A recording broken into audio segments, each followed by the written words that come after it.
Americans don't know as well as they should, and it's a story that American Christians don't know as well as they should. An impossible system for scientific breeding under which a few supposedly superior intellects, self-appointed, would direct the mating and the movements of the mass of mankind. It was presented as science, not as a circus act. The African pygmy, age 23 years, height 4 feet 11 inches, weight 103 pounds, brought from the Kasai River, Congo Free State, exhibited each afternoon during September.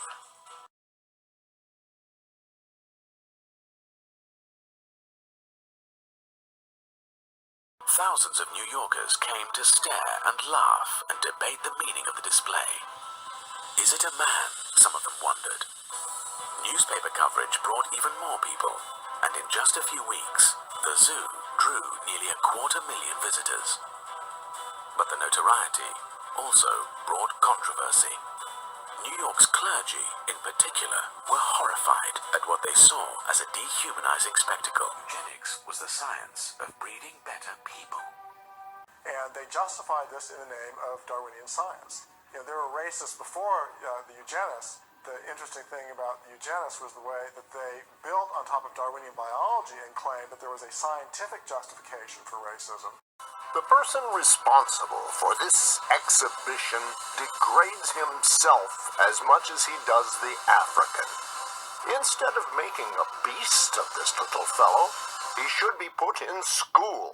Many reporters at the time were happy to promote the deception. The New York Tribune declared that Barnum's performer seemed to be a cross between an ape species and a Negro, while another paper declared, "The head is shaped like that of a monkey, but the face is more like that of an African Negro of the lower order.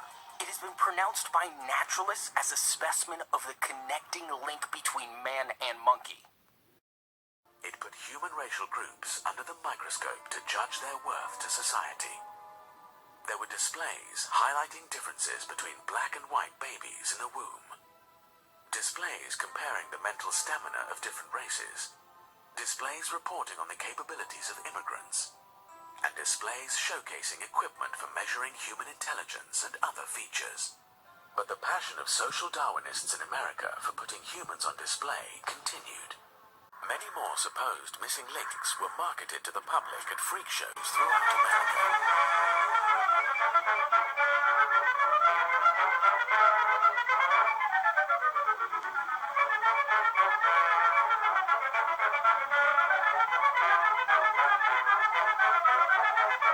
Organizers imported thousands of indigenous peoples from around the world to be put on public display in what was essentially a giant human zoo. Unlike freak shows, the human zoo in St. Louis was created with the cooperation of America's scientific establishment. McGee arranged for native peoples to be put on display in villages designed to recreate their native habitats. These villages were enclosed by fences, making them truly seem like human zoos. More than 4 million fairgoers reportedly visited these anthropological displays, eagerly staring at and poking at the indigenous peoples in their enclosures. Adding to the indignities, native peoples were pressured to participate in a series of athletic contests designed to show they were biologically inferior to whites. Those on display were also subjected to experiments in a special laboratory set up by the fair's anthropology department.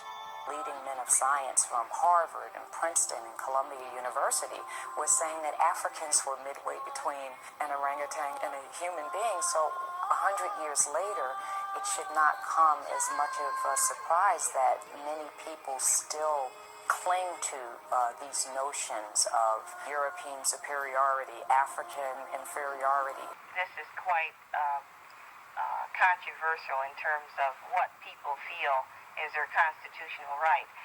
It starts with an insult, a denigrating statement, and at the very top, what you have is genocide. And in between is every bad thing that can happen to somebody. There is reason to believe that vaccination has preserved thousands who, from a weak constitution, would formerly have succumbed to smallpox. No one who has attended to the breeding of domestic animals would doubt that this must be highly injurious to the race of man. hardly anyone is so ignorant as to allow his worst animals to breed. Immediately in the first year, we lost 11% of our white student body because of the white flight.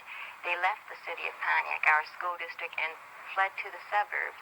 You don't think that prejudice is the basis of this, then? No, I do not. But I would wonder if you had a special problem sometimes replying to your critics in that you've kept your 11-year-old daughter out of school since last fall when busing began in Pontiac. I want to retain my freedom of association, my freedom of choice. The same racist attitude reinforces the system that makes possible the educational finance for our schools in the state of Michigan.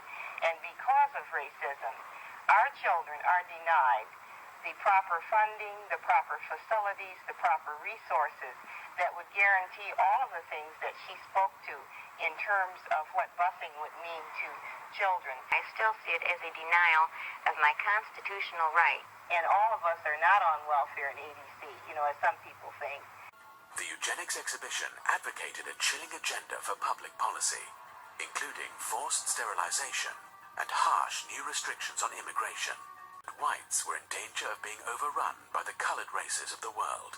And in fact, they had exercises and packets that were given to biology teachers around the country that one of the exercises you were supposed to do in your biology class when you were studying evolution and then eugenics was to have kids fill out this form with their family tree of who were the black sheeps of the family, what diseases they had in the family, so that these could then be sent off to the eugenics record office and their vaults, and so that they could keep records on everyone. The proposal called for assembling biological profiles on all Americans to determine whether they were biologically fit to mate. And he argued that immigration from what he called lower human types had to be rigorously curtailed. Eugenists pretty universally viewed immigrants and people of non-white races as a drag on the human race. Eugenists viewed blacks and Mexicans and Hispanics as throwbacks, evolutionary throwbacks that were lower races in evolutionary terms and therefore were a drain on modern society. There also were displays about the human brain. One compared the brains of criminals and non-criminals. But the most extensive brain display was created by anthropologist Alish Hrdlicka from his growing collection of embalmed brains. It also included a series of skulls from Native Americans. The skulls purported to show that Native American brains revealed primitive features from earlier stages of evolution. The savage stands strikingly close to subhuman species in every aspect of mentality, as well as in bodily habits and bodily structure. Like many scientists of his day, McGee drew inspiration for his ideas on human development from Darwin's theory that humans had evolved from ape-like ancestors. Darwin argued that the break in evolutionary history between apes and men came between Africans and Australian Aborigines and gorillas. In other words, he thought blacks were the closest humans to apes. But by 1916, the continent was being further ravaged by European powers as they fought World War I. Neither the Negro nor the white man is related to the monkey. Such an exhibition only degrades a human being's manhood. We do not like this exhibition of one of our race with the monkeys. Our race, we think, is depressed enough without exhibiting one of us with the apes. We think we are worthy of being considered human beings with soul.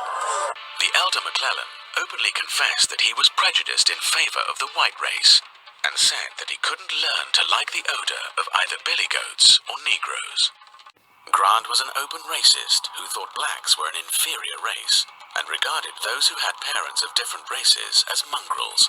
Closer to the anthropoid apes than the other African savages, or whether they are viewed as the degenerate descendants of ordinary Negroes, they are of equal interest to the student of ethnology and can be studied with profit. The Reverend Colored Brother should be told that evolution, in one form or another, is now taught in the textbooks of all the schools, and that it is no more debatable than the Watch them closely, for they will steal. Their words have no bond and it's easy to reveal. All the hidden truth that lies beneath the clothes are now out and open, revealed and exposed. Are you afraid that people will see through? Cause clothes cover up the real identity of you. Now that everything is hanging out to see, let me teach you how to rock them. It's easy as 1, 2, 3. Highlight the insecurities in their feet and don't leave out the ones that you cost for years when you left them abandoned and you took them for granted. So they show lack of attention. Now you can't stand it. They got you to believe and not to think for yourself. Invisible and biblical books on the shelf. So watch them closely and believe they're watching you to judge the whole book and judge the cover to her. In a world that's so cold, gotta keep your guard tight, but don't lose your soul in the fight for what's right. Each word is a weapon, every look is a clue. Unveil your truth, let the real you shine.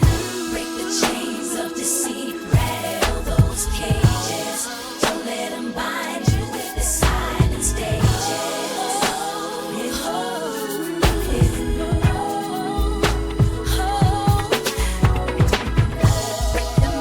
Reflection, find strength in your eyes. Let love be your armor through deceit and disguise. Dreams shimmer softly in the night shadow